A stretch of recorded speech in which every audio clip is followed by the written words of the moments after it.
I want to thank Mr. Shackelford, our Region 10 director, for arranging for our guest speaker. And I know we're running short of time today, and perhaps he needs no introduction, but I wanted to allow you just a moment to introduce him or say a few words.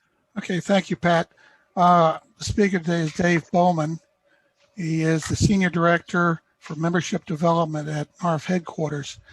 Now, Dave's right there, in his home office, I guess.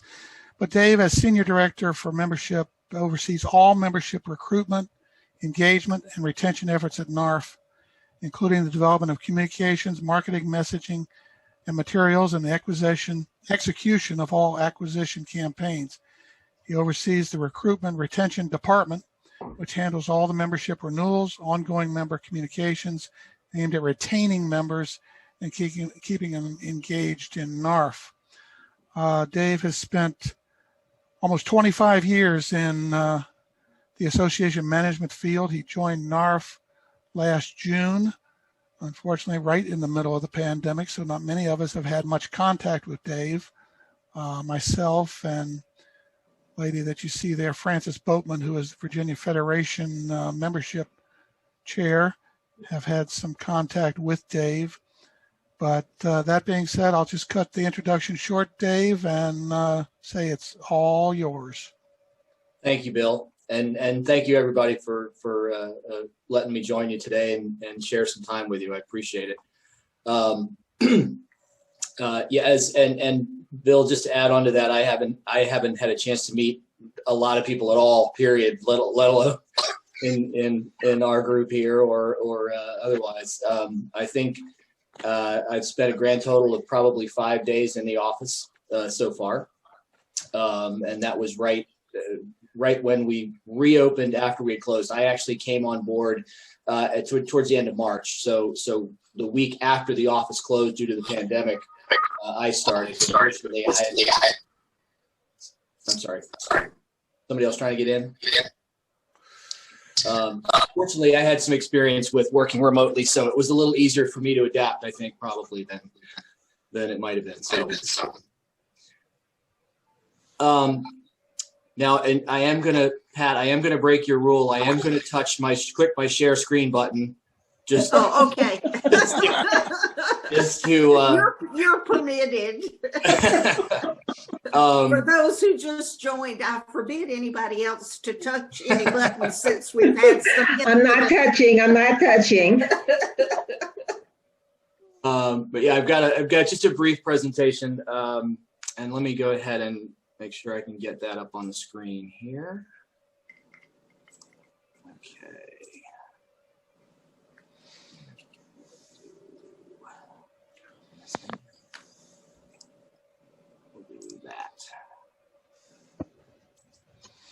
Okay, can everybody see that slide? Yes. Yes. Okay. So Bill asked me to just kind of, come and chat with you all today a little bit, just to kind of give you a very brief overview of, and obviously in interest of time, I'll make it even more brief if possible. Just to kind of give you a brief overview of sort of, obviously when I came on board, we're making some changes in the way that NARF recruits and the membership development efforts that we're doing. And my job as the Senior Director of Membership Development is to spearhead those efforts. And I've had quite a bit of experience in working with marketing communications in the membership field. So my goal is to get us there and to it's no secret that NARF's membership has been shrinking recently, and my job is to get that trend, at least to slow the trend and get it turned around and get us heading in a positive direction. So I'm going to talk a little bit about our membership strategy, which was approved by the NEB actually days before I came on board. And I'm going to talk very briefly about that. I'm going to talk a little bit about a survey we did recently of our active federal employee members, and sort of what motivates them to be a part of NARF. And then I'm going to talk a little bit about just sort of very briefly about our current outreach efforts as far as recruitment and retention.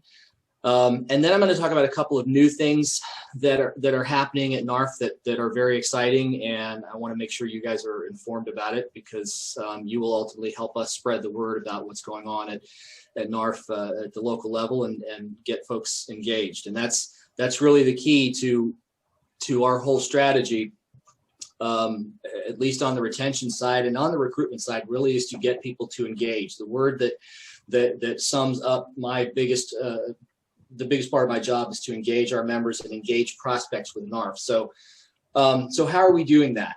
The membership strategy document that was approved last year, these are just some of the key highlights that I pulled out. Obviously and of course, in the midst of all this, we have the pandemic, and so our digital marketing communication strategies become even more important. Because we don't have as many opportunities, if any, to do face-to-face interaction and face-to-face recruiting. That's been a real challenge this year. So we are working overall to enhance our marketing communication strategies using more email, targeted marketing over the web, social media, that kind of thing. And I'll talk a little bit more about that as I move down into the presentation, talk about some specifics. Provide a path for prospects to experience NARF. Basically what that means is with prospects, and we have a prospect list that we work with, and what we do, and the next bullet here, improved communications, also feeds into that. What we try to do is communicate with those prospects on a regular basis and provide them with opportunities to take a peek at NARF, to look at some of the things that we offer. Not necessarily give away the farm, but to give them access to certain things that they can sort of test drive NARF and see how valuable it can be, and then ultimately follow up with them. And that's the process that I oversee, is the following up with them to get them to join. So, and that's another process that we're looking to improve. So again, that path for prospects to experience NARF and then communicate with them to get them to join, those are two of our key goals. Again, I'll come back to that path for prospects a little later when we talk about the website. First year and overall retention rate. Our overall retention rate is actually pretty strong, but our first year retention is not unusual for an association. First year tends to be the year when if you're going to lose members, you lose more in the first year, just because they might be test driving it, they might be trying it out and they don't find a lot of value. Or maybe they don't get a chance to experience it. So really one of the things we're focusing on, again, is that communication with those first year, that onboarding process as they come in, as they join us. How are we communicating with them? We're focusing more on that and hopefully doing things to, as I said, the keyword being engage them, get them engaged with the association. This one's really important and of course applies to everyone here. We're working on providing better tools and support for field recruiting. So to help you all and to help your peers across the country at the chapter, region, and federation level, give you tools that you need to help you both reach new prospective members and communicate with them, and again, convince them to be members. Obviously, a big challenge this year was the pandemic. We did hold the fall membership drive, but obviously there were not opportunities for folks to connect in person. There weren't the in-person health fairs. There weren't a lot of the events that you would normally have seen. So we created an online toolkit, which is accessible on the website, of digital tools that people could use in their digital communication. So that was really something we tried to adapt to our situation and fulfill this part of our strategy to try to get those tools out there. And that's ongoing. And I'll talk more as we get a little bit farther down the presentation here about some other things we're working on. And then the big one, we want to target active federal employees. Again, if we can get folks involved with NARF earlier in that, what we call the membership cycle. So be it approaching retirement age or even at a mid-career point, to develop more content and more materials and more resources for them, which we are working on, we've begun to do, get them engaged earlier so that we can recruit them earlier, bring value to to those folks who are currently employed, and like I said, get them involved sooner and then keep them as members longer. So with that in mind, one of the things we did back in the fall was I did a very brief survey, which we fired out to approximately a large segment of we got about 20,000 active federal employee members, basically to find out why they joined NARF, what brought them to NARF, and what was the main reason they joined, and then why did they stay, and what's most important. So you can see, and by the way, this I wrote an article about this as well. It'll be in the upcoming Insider newsletter. So when I think you guys probably all get that.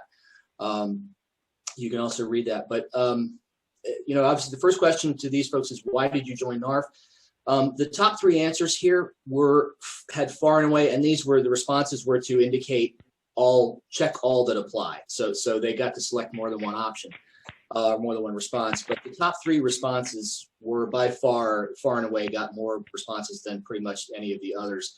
Learn to get the most out of my federal benefits. That was number one, and that was number one by a lot. So again, clearly folks who are active employees are looking for those resources to help them understand and manage their benefits, which, as I understand it, I mean, there used to be folks within the agencies that could help with this, but due to cuts and so forth, a lot of those folks aren't there anymore. So NARF really could be a key part of their finding out more about how to handle their benefits. Support NARF's advocacy efforts. Obviously, we were happy to see that come in at number 2. Number 3, nearing retirement, want to learn about the process. Again, I sort of dovetail that with number 1 a little bit, wanting to understand how that works. Number 4, incorporate my benefits into an effective financial plan. Again, how can I make the most out of the benefits that I have? And then number 5, and I think this is important for folks at the local level, connect with retired federal employees, learn more about retirement benefits and post-retirement opportunities. So this is an opportunity here for people, hopefully to reach out and engage with active employees, hopefully that are in the area and hopefully in the chapter. And also we're planning to do some promotion along that lines to let folks know, remind folks about the chapters being there and about the resources that you offer, to really kind of help people to make those connections and to learn about those opportunities and kind of what it's like to go through the retirement process. The next question, the second part of this was, which member resources do you find most valuable? Again, this lines right up with what we saw in the first question.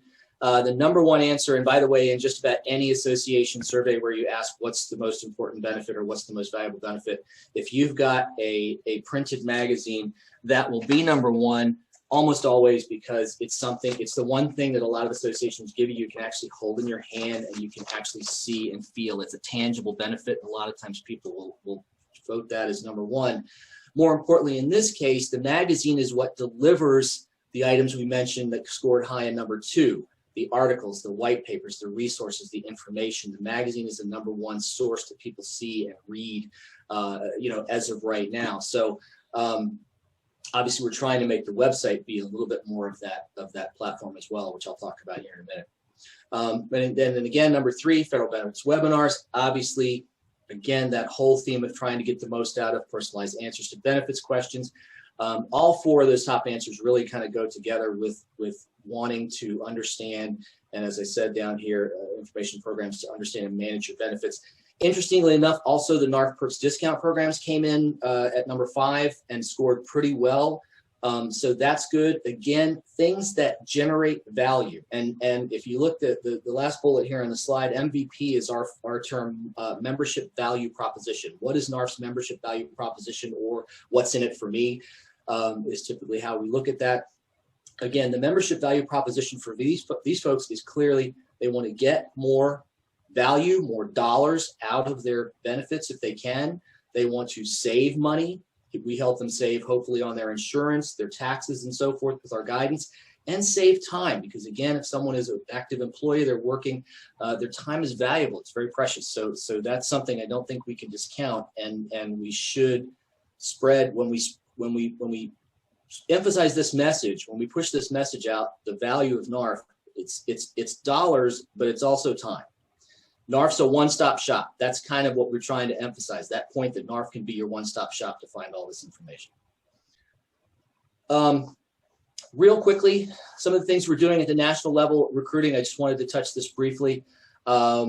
We just so again to kind of give you a basic understanding of some of the things that we do. This doesn't cover it all, obviously, but we do conduct ongoing campaigns, acquisition campaigns throughout the year. We are beginning to incorporate some of the information we got out of the surveys and different things into the messaging. We do marketing tests with that. We do different copy. We split the mailings into a couple of different letters and measure which marketing copy does better. Multi-tiered in that, again, going back to one of our goals of using more digital marketing communications, we have started to incorporate targeted digital marketing into these campaigns. So those target lists that we're hitting with mailings, we're also targeting them on the web and on their Facebook pages if they have them, with ads that they see when they go to visit Facebook. And you've seen these. You go to a website, you're looking for shoes, and then you go off to another website, you see an ad for shoes.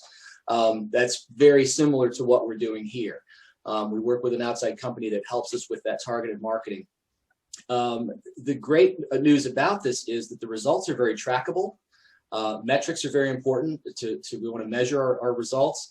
And it's very cost effective because once these campaigns are set up, they're very easy to set up and they really practically run themselves. So it's very cost effective to do these. So we are incorporating that into our ongoing acquisition campaigns.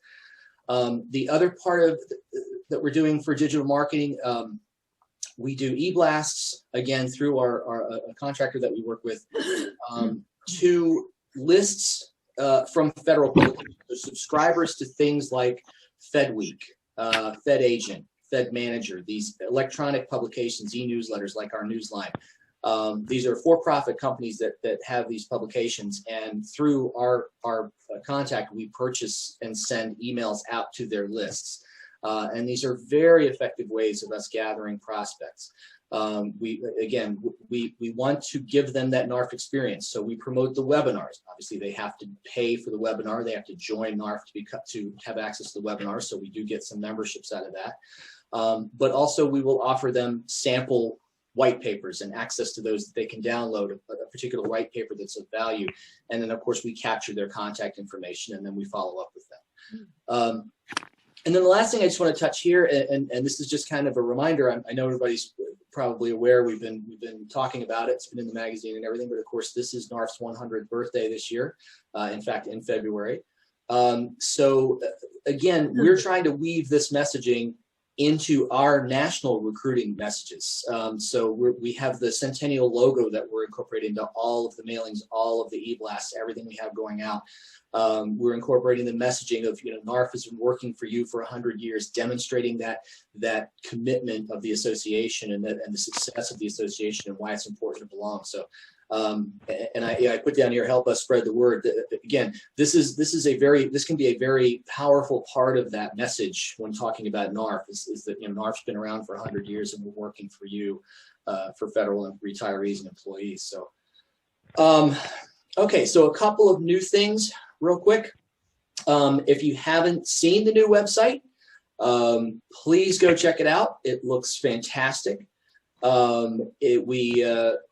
We soft launched it back in January, so the old website is still live because there are still some things, a lot of the resources, in fact, a lot of the resources for chapters and federations are still on the old site. We are still working on migrating all of those over to the new platform.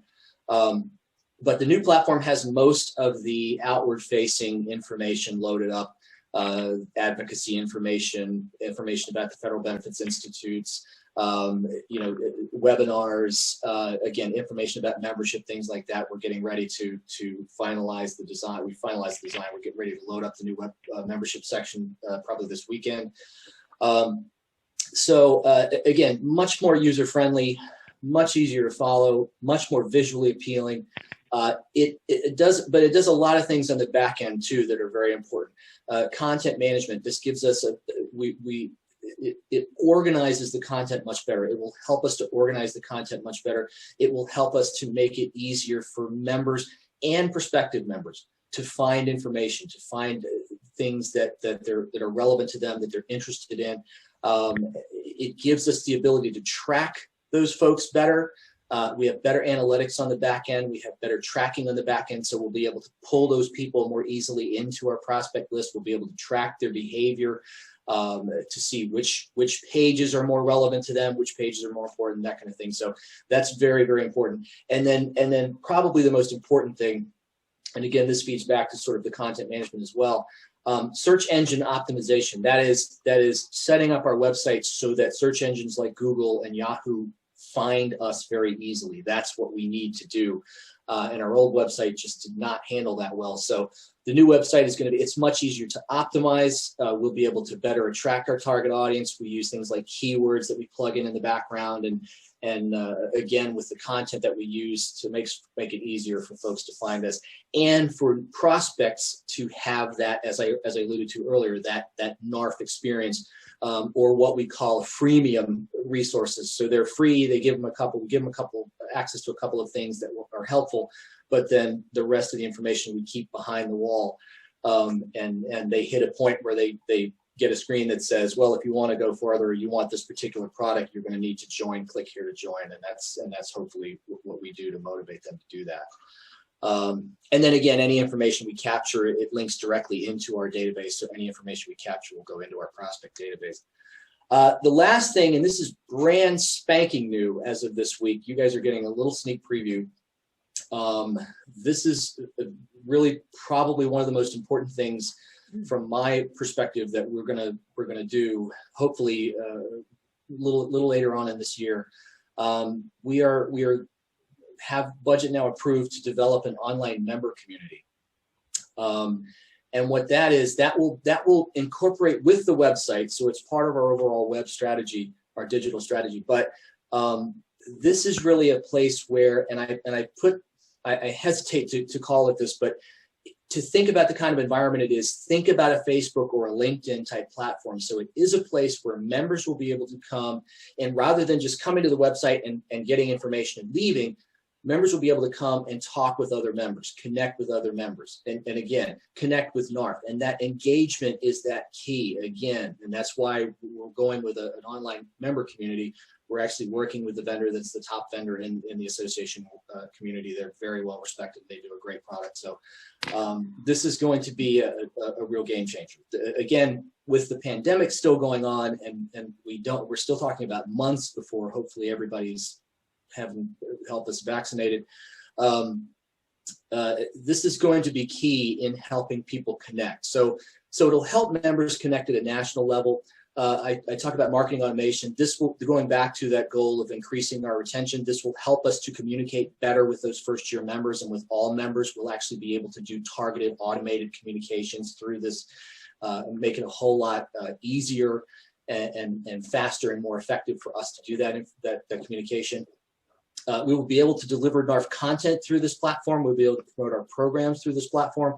And this is the really cool part. So we'll be able to set up, first of all, topic-specific sections. So be it FEHB or your TSP or different things that are the main topics that members like to talk about, we'll have topics in those areas. But we may also have sections for, let's say, by agency. Or folks that are working, that are federal employees or federal retirees from the law enforcement side of the federal government, or from engineering, or from FEMA, or from the VA. We'll be able to set up those sections, and this is what makes this platform so great. It's very flexible, and so we'll be able to evolve that. And I think one of the biggest things that I like about it is, we'll be able to give chapters the opportunity to connect with your chapter members, a place to come where folks can talk. So if you've got folks that maybe can't make it to your meetings, but they want to engage with the chapter, now they'll have a way to do that. They'll also have a place to go if they want to get involved. Maybe they're not sure they can come here. They can go look for the chapter and they can say, hey, I'm not in the chapter right now, but I'd like to get in. I'd like to participate with your chapter section here on the community. How do I do that? So we really are hopeful that this is going to be a big boost for folks to connect at the local level, and then hopefully get them participating and get them engaged with your chapter at the local level, and get them to come to meetings and things like that. But at the very least, you'll be able to talk to them and find out what they want and what they need, and hopefully deliver that. And then as a side bonus, really, well, I shouldn't say side bonus. The good news is the thing will hopefully ultimately pay for itself, because we can sell ads and we can sell sponsorships on it, and it will generate non-dues revenue that will help to cover the expense, and hopefully ultimately it will more than pay for itself. So that's pretty much all I have in the way of information I wanted to pass on. The only other thing I want to leave you with is that we're looking to you, and I've put articles out in the magazine and in Insider, asking folks to share their ideas and thoughts that you have on what can we do to better recruit members? What can other chapters do? You've run a successful campaign at your chapter to recruit members. Tell us about it so we can share that with the other chapters. Publications or organizations you're aware of where we might be able to link with them. I recently talked to one member, and we talked about there are associations for retired IRS employees and retired VA employees and things like that, and those are opportunities for us to go out and connect and possibly partner with some of those organizations. So if you know of those types of things, if you're aware of publications that you're receiving in the mail that might be targeted at federal employees, let us know. We can reach out to them, possibly do ad purchases, things like that. We have had some members tell us at the local level they run ads in the local newspaper that reaches, let's say, Wright-Patterson Air Force Base in Ohio, where there are several thousand engineers that are non-military federal employees.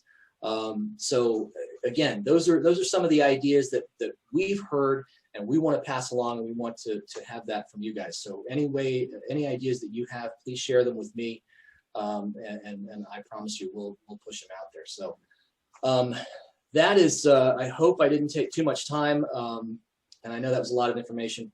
But I'm, as I said, I've been here less than a year now. I am still learning a lot. And it's made even more challenging by the fact that I have really haven't even actually met a lot of my colleagues. I've only met them on phone calls and Zoom. So I want to keep working, obviously moving forward and keep our efforts moving forward. So any ideas you have, let me know, and any questions you have, I'm happy to answer. That's why I'm here. Okay, Dave, thanks for your time. Of course. Just if you got a general question, Dave's open.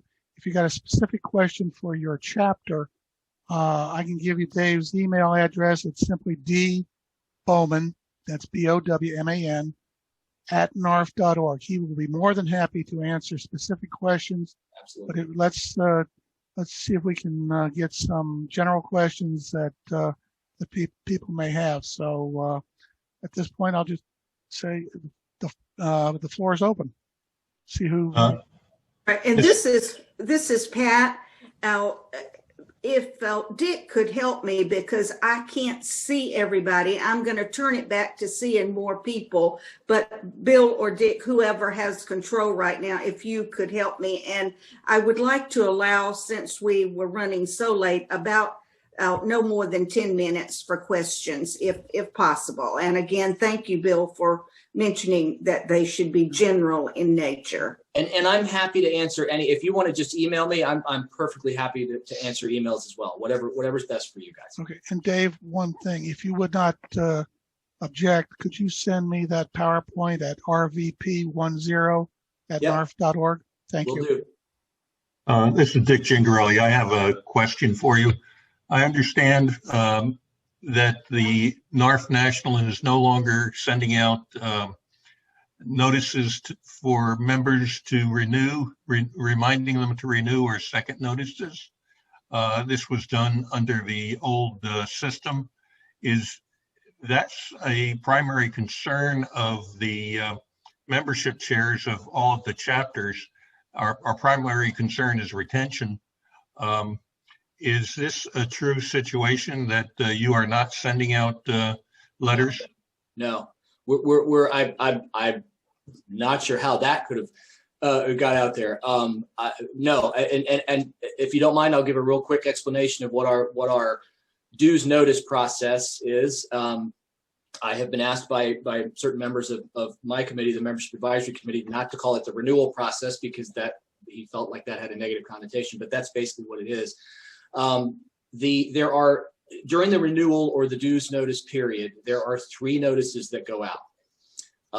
The first notice is mailed out 90 days prior to the expiration date. The second notice is mailed on the expiration or on the expiration month, I should say. And then the third notice actually, then there's when the expiration, after the expiration date, there is a 90-day grace period where the membership remains active. At the end of that 90-day period, we terminate the membership for non-payment. And then follow up to that, there is one more notice that is received. Now, Dick, I'll let you know, we are, and maybe this is how this got out there, we are looking at, in fact, we are going to revamp that renewal process, but we are not going to eliminate any of those notices. We are simply going to compress that process a little bit more to try to get those members to pay before we have to drop them.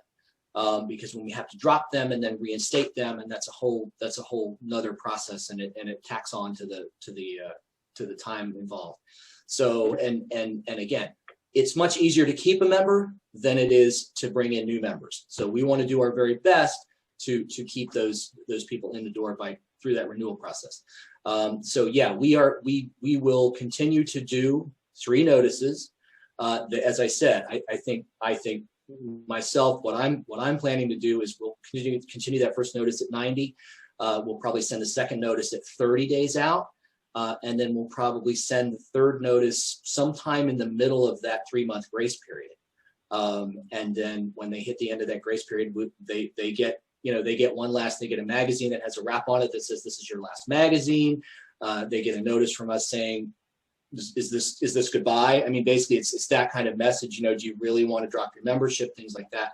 But again, and that messaging will be adjusted. But yeah, no, we definitely send 3 notices to all of the renewals.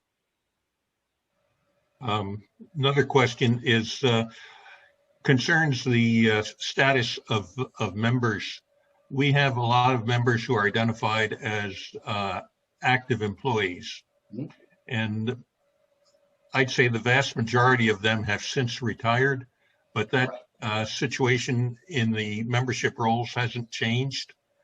Is it possible for that authority to identify what the status of a member is to be allowed to be entered by chapters and federations instead of just by national? That's a really good question.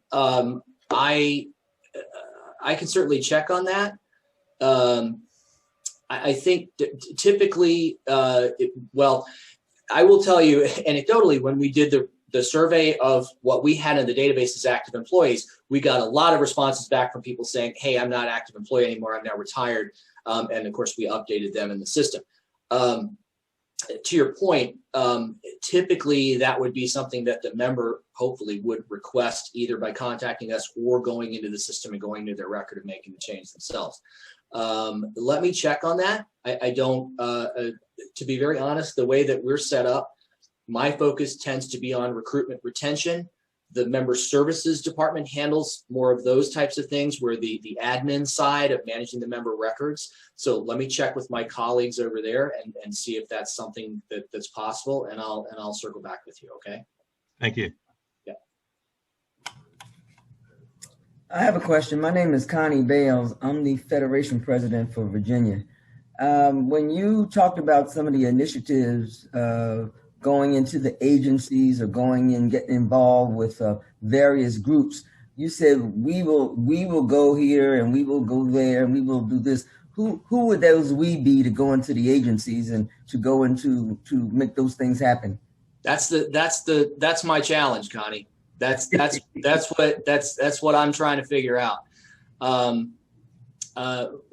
I've spoken with a couple of chapter leaders, it happened to be, who suggested things. In fact, one I just spoke with this week suggested possibly working with the folks that are, and please understand, I'm not fully versed on how the union folks work within the agencies, but possibly working with a union person on a retainer type basis to help do some recruiting for us.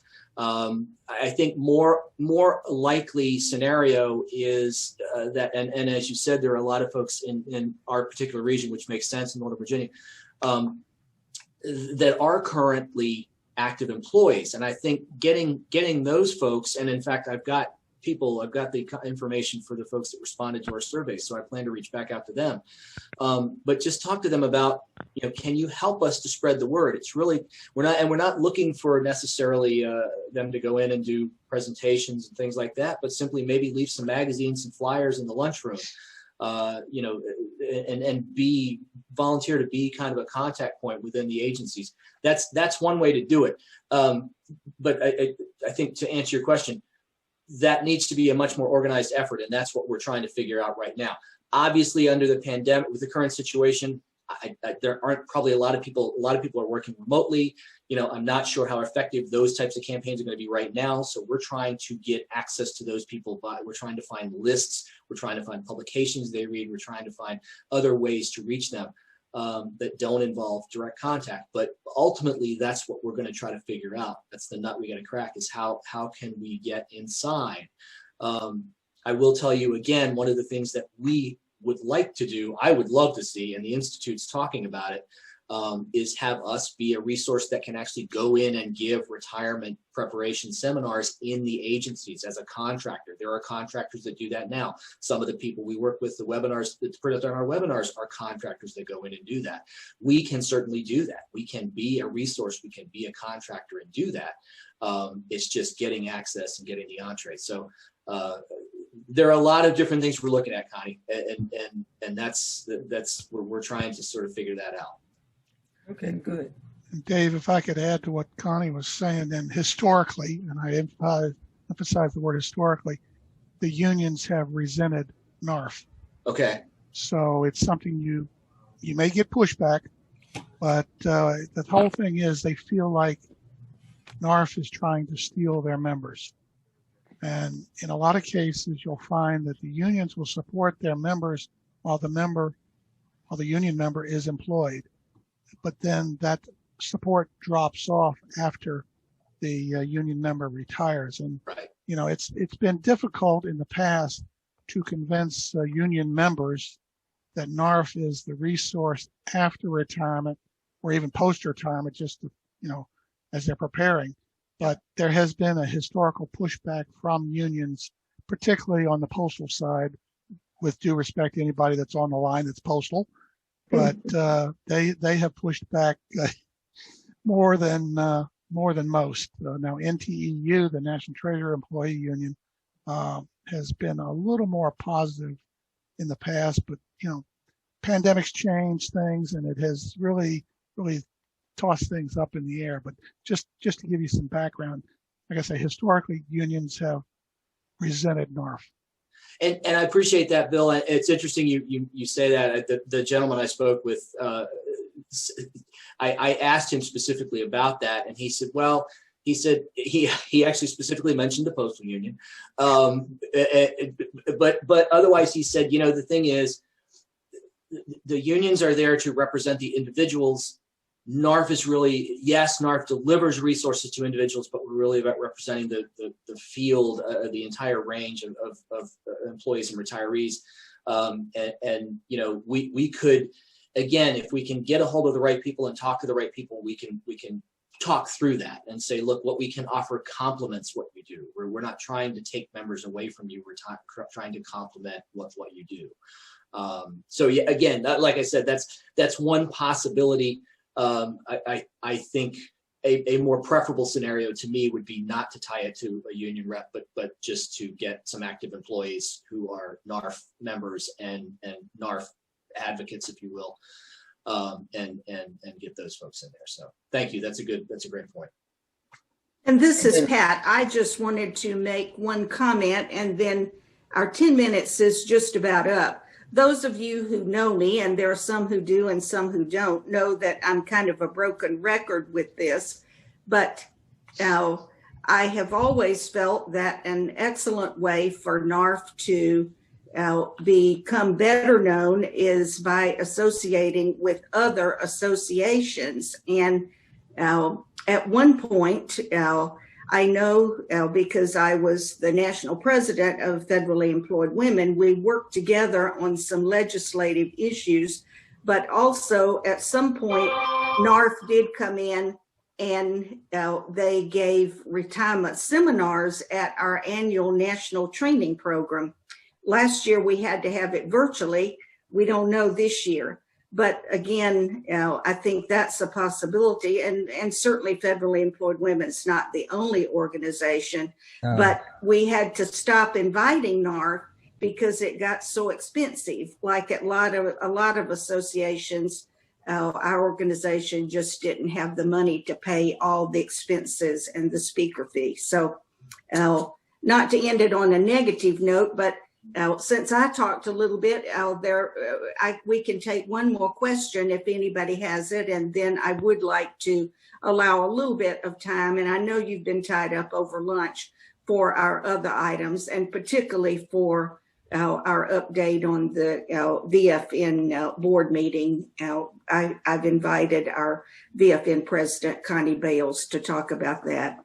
So is there another question, or Bill, did you have a closing comment? I was just going along what you were just saying. You know, we did attempt a few years back to create a NARF umbrella and bring in federally employed women, FMA, the Federal Managers Association. And for whatever reason, this effort kind of folded like a cheap umbrella. You know, I don't know how else to say it. I don't know what happened to the effort, but it's Bill. If I could jump in, sure. Just so, and I'm glad.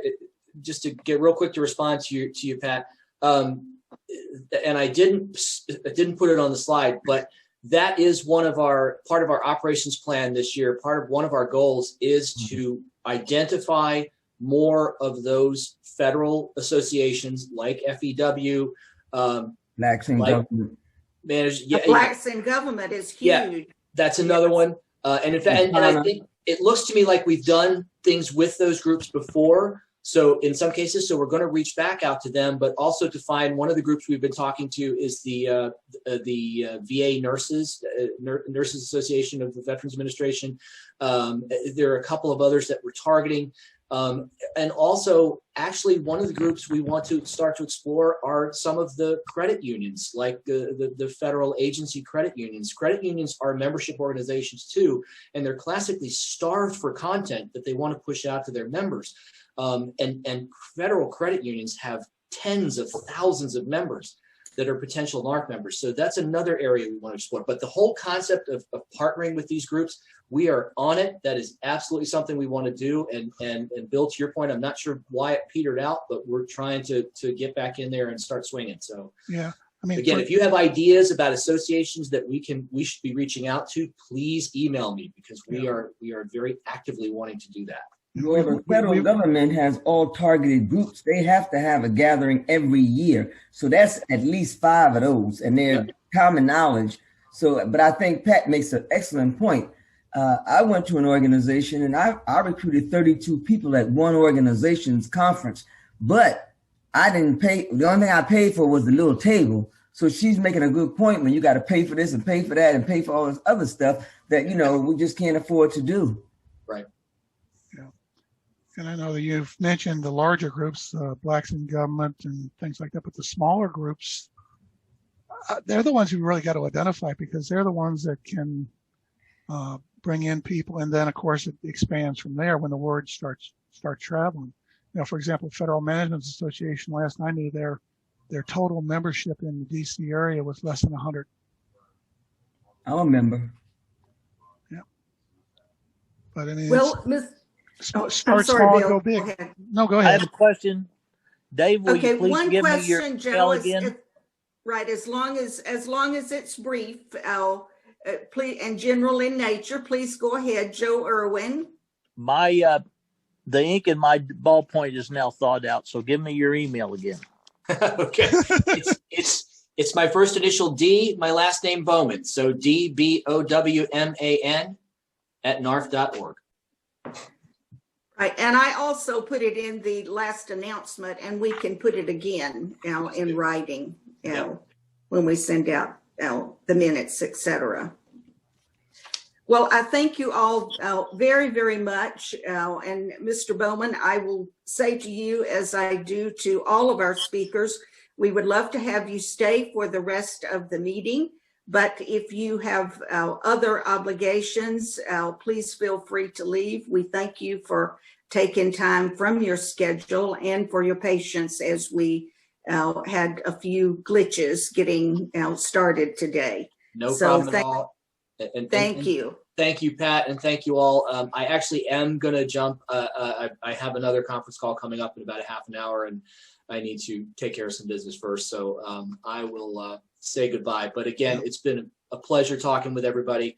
And do please email me and contact me. I look forward to talking with all of you, and hopefully one day meeting you in person. That would be a lot of fun. And All right, thank you all. Dave, I will tell you this, I do have some other regional meetings coming up, so I will be reaching out to you to check your schedule. I know the next one that immediately comes to mind is that there is going to be the meeting in North Carolina, and they are definitely interested in hearing from you. And Absolutely. I'll pull the dates and work with Henry, who was on. I don't know if he's still on or not, but I'll pull that information and get it to you. Sounds good. And then we'll go from there. All right. Thanks, Bill. Thanks Dave. everybody. Bye. Take care.